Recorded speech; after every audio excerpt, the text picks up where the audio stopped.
பயம் கலந்து வீட்டுக்குள்ளே தண்ணி ஒழுகுற அளவுக்கு ஆயிடுச்சு.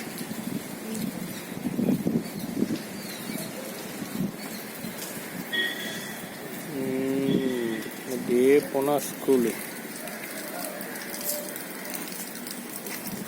அப்படியே போனால் தண்ணி.